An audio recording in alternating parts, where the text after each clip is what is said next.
नमस्कार, मैं प्रद्युमन जोशीला। आज के इस वीडियो में बात करने जा रहा हूं एक ऐसे नेता की जिसको अगर किस्मत का धनी कहा जाए और तो कोई अतिशयोक्ति नहीं होगी। हरियाणा प्रदेश का एक ऐसा नेता जिसकी किस्मत लगातार उसका साथ दे रही है। हालांकि उस नेता ने विपरीत परिस्थितियों में भी संघर्ष करके जो है प्रदेश की राजनीति में अपना एक मुकाम हासिल किया और अपना एक स्थान बनाया है।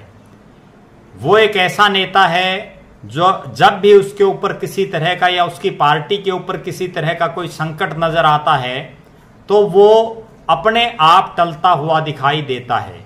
जी हाँ, मैं बात कर रहा हूँ हरियाणा प्रदेश के उप मुख्यमंत्री, जन नायक जनता पार्टी के राष्ट्रीय वरिष्ठ उप प्रधान और जेजेपी का मुख्य जो चेहरा है दुष्यंत चौटाला की।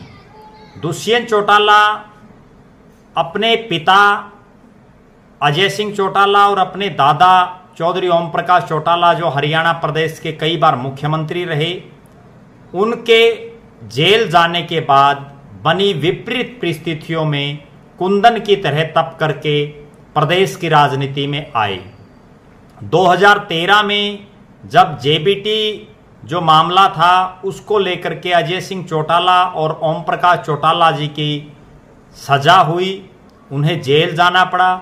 उसके बाद प्रदेश में एक ऐसी स्थिति राजनीतिक रूप से इंडियन नेशनल लोकदल पार्टी के लिए बन गई थी कि उसका भविष्य अंधेरे में दिखाई दे रहा था। लेकिन उन विपरीत परिस्थितियों में दुष्यंत चौटाला को हिसार से इंडियन नेशनल लोकदल पार्टी की टिकट पर लोकसभा का प्रत्याशी बनाया गया और मात्र 25 साल की उम्र में, जब बहुत से तो ऐसे लोग हैं जिनको राजनीति की ABCD का भी उस उम्र में पता नहीं होता, लेकिन उस 25 साल की उम्र में दुष्यंत चौटाला हिसार लोकसभा क्षेत्र से उस समय कांग्रेस पार्टी के बड़े नेता जो पूर्व मुख्यमंत्री चौधरी भजनलाल के बेटे रहे कुलदीप बिश्नोई को हरा करके हिंदुस्तान की सबसे बड़ी पंचायत संसद में लोकसभा के सदस्य के रूप में निर्वाचित हुए। हालांकि उनकी जीत में प्रदेश की और विशेषकर हिसार लोकसभा क्षेत्र की जनता को जो एक टीस थी, उस टीस को मिटाने के लिए उनको बड़ा भारी बहुमत लोगों ने दिया, बड़े वोट आए उनको। और विशेषकर जो उचाना, नारनौंद और उकलाना विधानसभा क्षेत्र जो जिसको प्योरली जाटलैंड कहा जाता है, वहां से दुष्यंत चौटाला को बड़े भारी संख्या में मतदाताओं का आशीर्वाद प्राप्त हुआ। उसके बाद हरियाणा प्रदेश में इंडियन नेशनल लोकदल में टूट हुई और जेजेपी नाम की एक अन्य पार्टी का उदय हुआ। जेजेपी जन नायक जनता पार्टी जो अजय सिंह चौटाला जिसके राष्ट्रीय अध्यक्ष बने और दुष्यंत चौटाला उसका मुख्य चेहरा बने। उसके बाद भाग्य कहें, किस्मत कहें, या दुष्यंत चौटाला और उनके परिवार और कार्यकर्ताओं का संघर्ष भी उसको कह सकते हैं, जिसके दम पर जेजेपी ने प्रदेश में विधानसभा में 10 सीटें हासिल की। उससे पहले जनवरी 2019 में जींद में जो उपचुनाव हुआ उसमें जेजेपी ने अपने जो स्टार चेहरा उनका है दिग्विजय सिंह चौटाला, उनको बाई इलेक्शन में उतारा।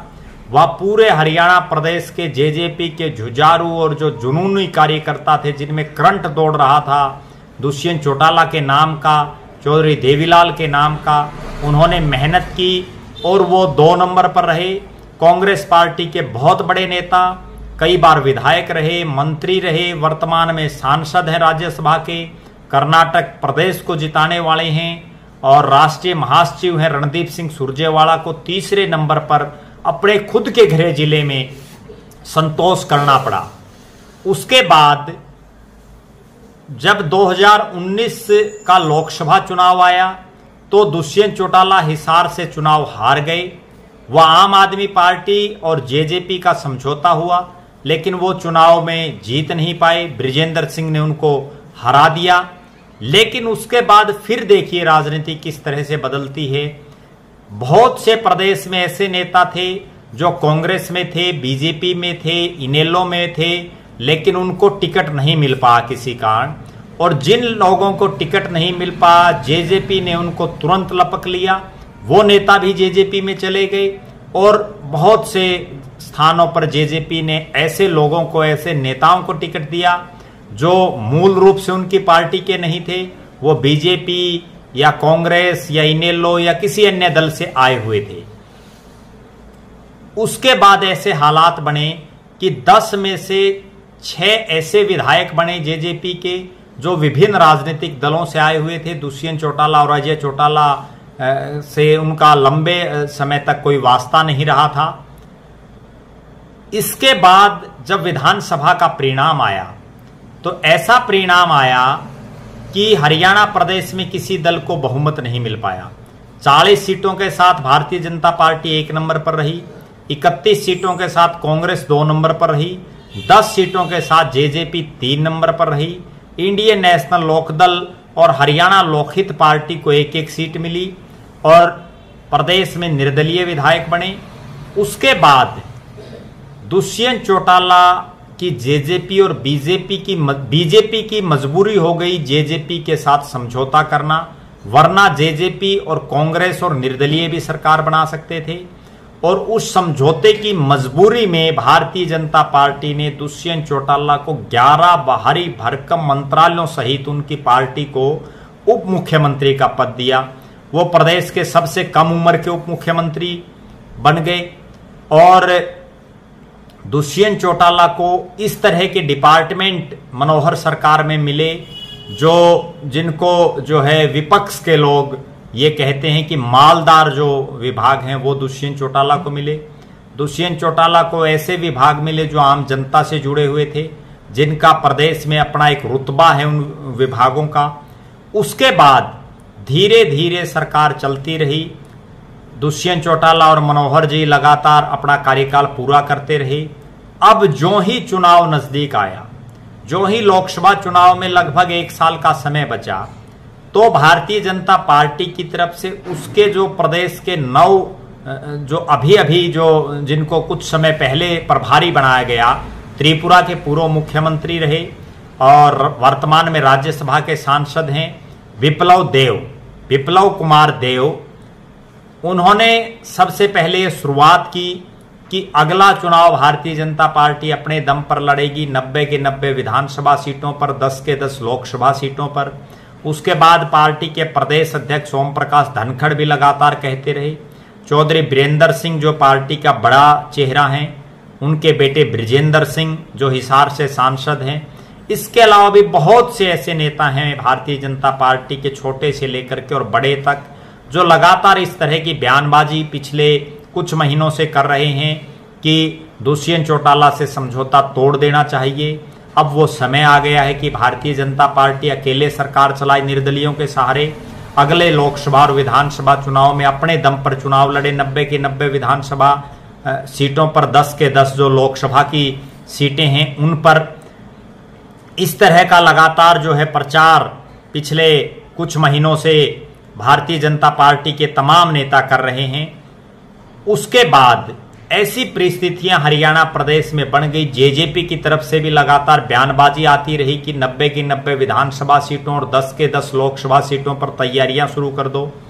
बीजेपी भी लगातार सभी विधानसभा सीटों पर प्रचार प्रसार कर रही है, जेजेपी भी कर रही है। कई नेता दोनों पार्टियों के आपस में भी एक दूसरे नेताओं की आलोचना करते हुए नजर आ रहे हैं। जो निर्दलीय विधायक हैं प्रदेश के, वो निर्दलीय विधायक भी लगातार कभी विप्लव देव से, कभी जो है वो मनोहर लाल खट्टर जी से, कभी ओम प्रकाश धनखड़ जी से मिल करके और लगातार इस तरह का दबाव प्रदेश में मनोहर सरकार पर बना रहे हैं कि निर्दलियों के सहारे आप सरकार चलाओ, जेजेपी से पिंड छुटा लो। लेकिन यहां भी दुष्यंत चौटाला की किस्मत लगातार उनका साथ देती नजर आ रही है। जब प्रदेश में इस तरह की परिस्थितियां बन गई कि अब समझौता कभी भी टूट सकता है, कभी भी मनोहर और दुष्यंत कि जो पार्टियां हैं भारतीय जनता पार्टी और जेजेपी वो अलग अलग हो सकती हैं। तभी देश में एक ऐसी परिस्थिति बनी कि देश के जो भाजपा को छोड़ करके, भाजपा और एनडीए के जो अलायंस है उनको छोड़ करके देश का तमाम जो विपक्ष है, मुख्य विपक्षी पार्टियां, वो एकजुट होनी शुरू हो गई।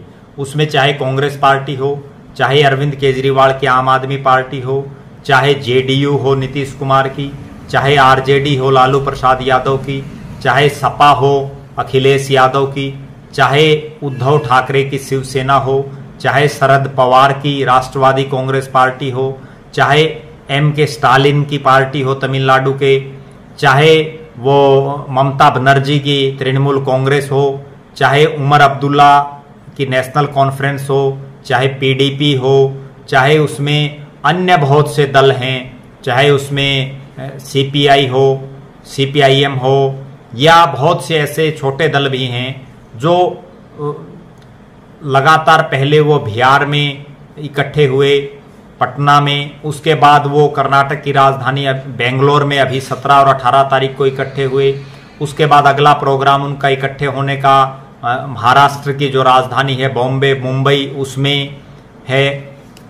ये तमाम दल और इन तमाम दलों ने अपना एक संयुक्त जो है अलायंस बनाया जिसका नाम इंडिया उन्होंने रखा।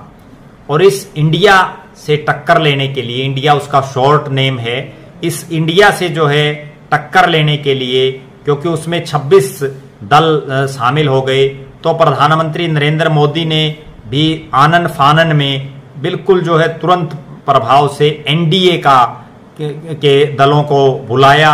उस एनडीए के दलों में उन्होंने तमाम उन पार्टियों को आमंत्रित किया जो विभिन्न सरकारों में शामिल है भारतीय जनता पार्टी की, या वो भारतीय जनता पार्टी के साथ किसी भी तरह से वो शामिल है, उनको बुलाने में, क्योंकि जेजेपी हरियाणा प्रदेश में भारतीय जनता पार्टी के साथ समझौते में सरकार चला रही है, तो लिहाजा जेजेपी के जो अध्यक्ष हैं अजय सिंह चौटाला जी और उनके जो बेटे हैं और प्रदेश के उप मुख्यमंत्री हैं दुष्यंत चौटाला जी, उनको बुलाया गया।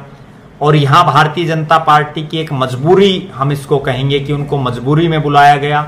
मजबूरी इसलिए कहेंगे कि जो इंडिया नाम से विपक्षी दलों का जो अलायंस है, जिसमें Indian national democratic inclusive alliance जो पूरा नाम है इंडिया का, उसके से टक्कर लेने के लिए अब जिस तरह से प्रधानमंत्री नरेंद्र मोदी जी ने कुछ समय पहले कहा था कि एक अकेला शेर तमाम विपक्ष पर भारी है, लेकिन अब उनको जो है एनडीए में अपने सहयोगी याद आने लगे, उनको सबको इकट्ठा किया। यहाँ भी दुष्यंत चौटाला की किस्मत ने काम किया।